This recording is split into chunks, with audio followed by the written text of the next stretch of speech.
दुनिया का सबसे भयानक राक्षस इंसानों के मांस पर नहीं, बल्कि उनके डर पर पलता हो। बाप रे, ये तो बहुत ही डरावना विचार है ना? और क्या हो अगर उस अजय राक्षस को मारने का इकलौता हथियार कोई जादुई तलवार या महाअस्त्र नहीं, बल्कि पानी का एक साधारण सा घूंट हो। मतलब पानी का घूंट? ये तो सच में बहुत अजीब है। बिल्कुल। हम अक्सर जब भी शक्ति शब्द सुनते हैं तो हमारे मन में ना एक आक्रामक छवि उभरती है। ऐसा लगता है कि जो जितना ज्यादा डरा सकता है या जो जितना विनाश कर सकता है, वही सबसे ज्यादा शक्तिशाली है। हाँ, ये हमारे एक बहुत ही सामान्य और सदियों पुरानी सामाजिक धारणा बन चुकी है। हमने शक्ति को हमेशा प्रभुत्व, नियंत्रण और भय के चश्मे से ही देखा है। सही बात है। हम ये मान लेते हैं कि शक्ति का सीधा सा अर्थ है दूसरों पर हावी होना। लेकिन आज हम जिस कथा का विश्लेषण करने जा रहे हैं ना, वो शक्ति की इस पूरी परिभाषा को पलट कर रख देती है। तो आज के हमारे इस विशेष विश्लेषण या कह लें इस गहराई से चर्चा में हम एक बहुत ही विचार उत्तेजक कथा के पन्नों को पलटने वाले हैं। कथा का नाम है अहंकारासुर का घमंड और महादेव का मौन। बिल्कुल। और चर्चा में आगे बढ़ने से पहले मैं ये स्पष्ट करना बहुत आवश्यक समझती हूँ कि हमारे स्रोतों के अनुसार यह कथा किसी पारंपरिक पौराणिक ग्रंथ या पुराण का हिस्सा नहीं है। अच्छा, तो मतलब ये कोई वेद या पुराण की कहानी नहीं है? जी नहीं, ये एक बहुत ही सुंदर, रचनात्मक और मौलिक काल्पनिक कथा है जिसे एक गहरे दार्शनिक संदेश के साथ बुना गया है। समझ गया।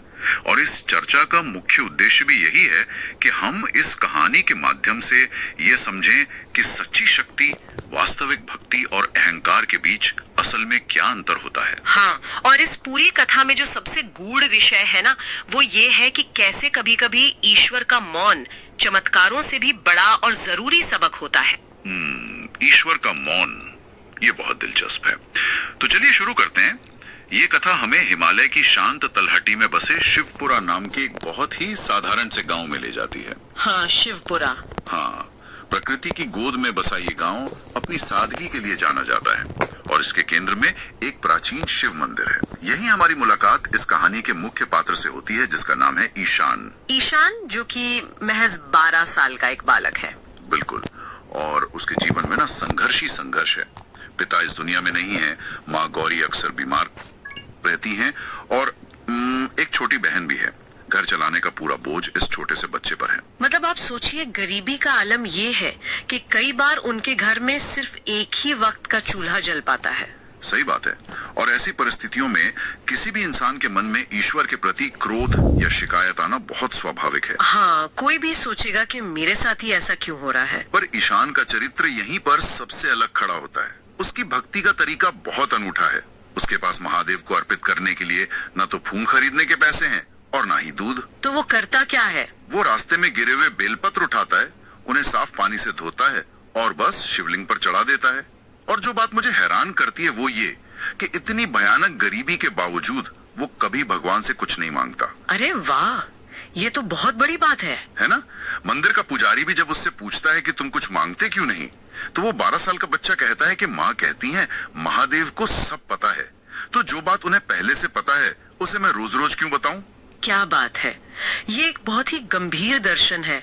अगर हम आज के समाज की धार्मिक संरचना को देखें ना, तो हम पाएंगे कि हमारी जो भक्ति है वो एक तरह से लेन देन की प्रक्रिया बन चुकी है। हाँ, मतलब मैं इसे इस तरह देखता हूँ जैसे आजकल हमारी आस्था एक सब्सक्रिप्शन सर्विस या वेंडिंग मशीन जैसी हो गई है। वेंडिंग मशीन, बहुत सही तुलना की आपने। है ना?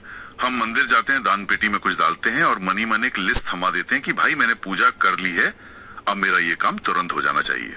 बिल्कुल, हम भगवान से एक व्यापारिक संबंध बना लेते हैं और यही व्यापारिक संबंध, यही लेन देन वाली मानसिकता हमारे भीतर एक बहुत ही सूक्ष्म अहंकार को जन्म देती है। अहंकार। हाँ, जब हम ये मानने लगते हैं कि हम अपने चढ़ावे से ईश्वर को या परिस्थितियों को नियंत्रित कर सकते हैं, तो वो भक्ति नहीं रह जाती, वो अहंकार का रूप ले लेती है। और शायद हमारी इस कथा में इसी सूक्ष्म अहंकार को एक विशाल आकार दिया गया है अहंकारासुर के रूप में। एकदम सही पकड़ा आपने। ये अहंकारासुर कोई साधारण राक्षस नहीं है। हाँ, मैंने पढ़ा है इसके बारे में। ये अपनी मांसपेशियों की ताकत या किसी मायावी अस्त्र से नहीं लड़ता। नहीं, इस राक्षस का अस्तित्व और इसकी शक्ति का पूरा स्रोत बहुत ही मनोवैज्ञानिक है। लोग जितना उससे डरते हैं ना, वो उतना ही शक्तिशाली और विशाल होता जाता है। मतलब अगर एक व्यक्ति डरेगा तो वो थोड़ा ताकतवर होगा और पूरा गांव डरेगा तो वो पहाड़ जैसा विशाल बन जाएगा। बिल्कुल। मनोविज्ञान के नजरिए से देखें तो हमारा अहंकार भी बिल्कुल इसी तरह काम करता है। अहंकार हमेशा दूसरों की प्रतिक्रिया पर पलता है। हाँ, जब कोई शक्तिशाली इंसान दूसरों को दबाता है और सामने वाला डर कर झुक जाता है तो उसका अहंकार और भी ज्यादा फूल जाता है। एकदम सही। लेकिन कथा के अनुसार इस राक्षस की एक बहुत बड़ी कमजोरी है जो शायद उसे खुद भी नहीं पता। वो कमजोरी क्या है? स्रोतों में बताया गया है कि जहाँ निस्वार्थ सेवा और करुणा का भाव होता है, वहाँ इस राक्षस की ताकत अपने आप सिकुड़ने लगती है। अच्छा, डर और करुणा का द्वंद्व, ये बहुत ही सुंदर विचार है। हाँ, तो समस्या तब शुरू होती है जब इस अहंकारासुर को पता चलता है कि शिवपुरा नाम का एक ऐसा गांव है जहाँ के लोग उससे खौफ नहीं खाते, वे केवल महादेव से प्रेम करते हैं। और एक ऐसे राक्षस के लिए जिसकी खुराक ही लोगों का डर हो, ये बात तो उसके अस्तित्व पर सीधा प्रहार थी। बिल्कुल। अपनी ताकत के घमंड में वो सीधा शिवपुरा की ओर निकल पड़ता है। वो गांव पर कब्जा करने और महादेव को चुनौती देने वहां पहुंच जाता है। और वहां आकर वो मंदिर के सामने अपनी विशाल गदा रख देता है और पूरे गांव को 3 दिन का समय देता है। हाँ, वो कहता है कि अगर इन 3 दिनों में महादेव ने आकर उसे नहीं रोका तो वो पूरा गांव नष्ट कर देगा। इसके बाद गांव में जो दहशत फैलती है वो बहुत स्वाभाविक है। पहले दिन गांव वाले पूरी तरह सहमे हुए हैं। वे प्रार्थना कर रहे हैं कि कोई चमत्कार हो, लेकिन महादेव नहीं आते। एक अजीब सा मौन छाया हुआ है शिवपुरा में, और इसी मौन के दौरान कथा हमें सीधे कैलाश पर्वत के एक बहुत ही दार्शनिक दृश्य की ओर ले जाती है, जहां माता पार्वती महादेव से प्रश्न करती हैं। वे पूछती हैं कि आपके भक्त इतने गहरे संकट में हैं, फिर भी आप इतने शांत क्यों हैं? हाँ, वो पूछती हैं कि आप इस अहंकारी राक्षस को दंड क्यों नहीं ले रहे? और महादेव का उत्तर शक्ति और अहंकार के बीच का अंतर स्पष्ट करता है। वे कहते हैं कि केवल शरीर को नष्ट कर देने से अहंकार समाप्त नहीं होता। बिल्कुल। महादेव समझाते हैं कि इस राक्षस को यह सिखाना आवश्यक है कि शक्ति का अर्थ दूसरों को झुकाना नहीं, बल्कि किसी गिरे हुए को उठाना है। पर मैं यहाँ महादेव के इस तर्क से ना पूरी तरह सहमत नहीं हो पा रहा हूँ। अच्छा, क्यों? मतलब अगर हम इसे मानवीय दृष्टिकोण से देखें तो एक तरफ एक 12 साल का मासूम बच्चा है, उसकी बीमार माँ है। ऐसे में ये कहना कि मुझे इस राक्षस को सबक सिखाना है, क्या ये उन मासूमों के प्रति संवेदनहीनता नहीं है? मैं समझ सकती हूँ आप ऐसा क्यों सोच रहे हैं। मतलब एक रक्षक का सबसे पहला काम तो अपनों को बचाना होता है ना। ये मौन मुझे सोची समझी रणनीति कम और निष्क्रियता ज्यादा लगती है। आपकी ये आपत्ति बहुत ही तार्किक है। जब भी हम दुनिया में अन्याय देखते हैं तो हमारे मन में भी यही प्रश्न उठता है। बिल्कुल। लेकिन अगर हम इसे एक गहरे नजरिए से देखें तो हम पाएंगे कि यदि भगवान तुरंत कोई चमत्कार करके संकट टाल देते तो शिवपुरा के लोग हमेशा के लिए डरपोक और उम्मा आश्रित ही रह जाते। अच्छा, मतलब वे हमेशा यही सोचते कि जब भी कोई मुसीबत आएगी कोई बाहरी ताकत उन्हें बचा लेगी। हाँ, एक कुशल शिक्षक जब देखता है कि उसका विद्यार्थी किसी कठिन प्रश्न में फंसा है तो वो तुरंत उत्तर नहीं बताता, वो मौन रहता है ताकि विद्यार्थी अपना दिमाग लगाए। समझ गया। मतलब महादेव का मौन गांव वालों और खासकर ईशान के भीतर दबी हुई करुणा और निडरता को बाहर लाने का एक अवसर था। एकदम सही। लेकिन ये सिद्धांत सुनने में जितना आदर्शवादी लगता है, असल जिंदगी में इसकी कीमत बहुत भारी होती है। हाँ, क्योंकि दूसरे दिन हालात सचमुच भयावह हो जाते हैं। अहंकारासुर देखता है कि लोग डरे तो हैं पर हारे नहीं हैं, तो वो उनकी जीवन रेखा पर ही प्रहार कर देता है। वो गांव की नदी के रास्ते में बड़ी बड़ी चट्टानें गिराकर पानी का बहाव रोक देता है, जो कि इंसान का धैर्य तोड़ने का सबसे क्रूर तरीका है। वो शर्त रखता है कि पानी उसी को मिलेगा जो उसके सामने घुटने टेकेगा। और भूख और प्यास से तड़पते हुए इंसान के लिए अपने सिद्धांतों पे टिके रहना बहुत कठिन होता है। बिल्कुल। और इस जल संकट का सबसे बुरा असर ईशान के घर पर पड़ता है। घर में पानी की केवल एक छोटी सी मटकी बची है।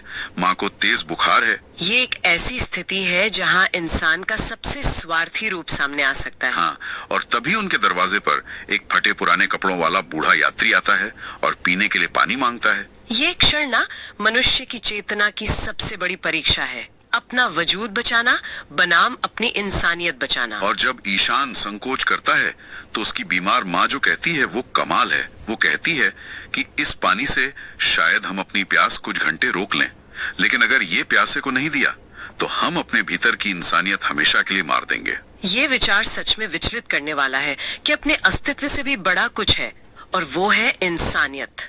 और ईशान बिना हिचकिचाहट के उस बूढ़े यात्री को पानी पिला देता है। पर पानी पीने के बाद वो बूढ़ा यात्री ईशान से पूछता है कि 2 दिन हो गए हैं तुम्हारे महादेव नहीं आए, क्या तुम्हें क्रोध नहीं आता? और उस 12 साल के बच्चे का उत्तर हमारी सारी मान्यताओं को चुनौती देता है। ईशान कहता है, यदि मैं महादेव को केवल इसलिए मानता हूं कि वे मेरी परेशानी दूर करें तो वो भक्ति नहीं, एक सौदा हुआ। सौदा हुआ? बाप रे! ये एक ही वाक्य उस पूरी लेन देन वाली मानसिकता को ध्वस्त कर देता है। बिल्कुल। ईशान सिद्ध कर देता है कि उसकी भक्ति निस्वार्थ है। लेकिन कहानी के तीसरे दिन सूर्यास्त के समय परिस्थितियां बहुत नाजुक हो जाती हैं। हाँ, समय समाप्त हो रहा है। अहंकारासुर मंदिर तोड़ने के लिए बिल्कुल तैयार है। राक्षस अपने अहंकार में हंस रहा है। और ठीक उसी क्षण भीड़ के पीछे से एक आवाज आती है। वो बूढ़ा यात्री आगे आता है और राक्षस को रोकने के लिए कहता है। राक्षस उसका मजाक उड़ाते हुए पूछता है कि क्या तू मुझे रोकेगा? तब बूढ़ा व्यक्ति बहुत ही शांति से कहता है कि मैं तुम्हें रोकने नहीं बल्कि तुमसे एक छोटी सी मदद मांगने आया हूँ। और वो मदद क्या थी? वो सड़क के किनारे पड़े एक घायल बछड़े की तरफ इशारा करता है और कहता है कि तुम इतने शक्तिशाली हो, क्या तुम इस बछड़े को उठाकर छांव में रख दोगे? और इस एक मांग ने अहंकारासुर के अहंकार को झकझोर दिया। वो क्रोधित होकर कहता है कि मैं इस संसार को झुकाने वाला हूँ, कोई सेवक नहीं। हाँ, इसके भीतर अहंकार का पूरा मनोविज्ञान छिपा है। अहंकारासुर के लिए शक्ति का मतलब सिर्फ विनाश करना है। सही कहा। और जब राक्षस मना कर देता है तब ईशान आगे बढ़ता है। वह छोटा सा बालक स्वयं उस भारी बछड़े को उठाने की कोशिश करता है और वो गिर जाता है। उसके घुटने छिल जाते हैं, खून बहने लगता है। राक्षस जोर जोर से हंसता है, लेकिन ईशान हार नहीं मानता। और यहीं इस कथा का सबसे बड़ा परिवर्तन होता है। ईशान का साहस देखकर गांव के अन्य लोग भी अपना डर भूलकर आगे आते हैं। एक एक करके कई लोग एक दूसरे के साथ खड़े हो जाते हैं और उस बछड़े को उठाकर छांव में रख देते हैं। और जैसे ही ये घटना घटती है ना, एक बहुत ही अद्भुत दृश्य सामने आता है। अहंकारासुर का वो विशाल शरीर अचानक से सिकुड़ने लगता है। मतलब ये कोई जादू नहीं था, इसके पीछे गहरा मनोवैज्ञानिक कारण है। लोगों की मदद करने से राक्षस कमजोर क्यों पड़ा? क्योंकि डर हमेशा अकेलेपन पर जीवित रहता है। जब इंसान डरा होता है तो उसका पूरा ध्यान खुद को बचाने पर होता है, लेकिन जैसे ही व्यक्ति किसी दूसरे के दर्द को देखता है तो उसका दिमाग स्वार्थ से निकलकर करुणा की स्थिति में आ जाता है। अच्छा, इंसान एक ही समय में स्वार्थी होकर डर भी नहीं सकता और निस्वार्थ होकर करुणा भी नहीं दिखा सकता। बिल्कुल। जैसे ही गांव वालों ने डर छोड़कर सेवा चुनी, अहंकार की खुराक बंद हो गई। इसका अर्थ है डर को हराने का सबसे बड़ा हथियार निडरता नहीं बल्कि एक दूसरे के प्रति करुणा है। हाँ, ईशान उस सिकुड़ते हुए राक्षस से कहता है कि अगर तुम हमें डराकर शक्तिशाली बनते हो तो आज से हम एक दूसरे का हाथ पकड़ेंगे। और ये सुनते ही बौखलाहट में राक्षस उस बूढ़े यात्री पर प्रहार करने दौड़ता है। ईशान बीच में आ जाता है बचाने के लिए। और तभी चमत्कार होता है।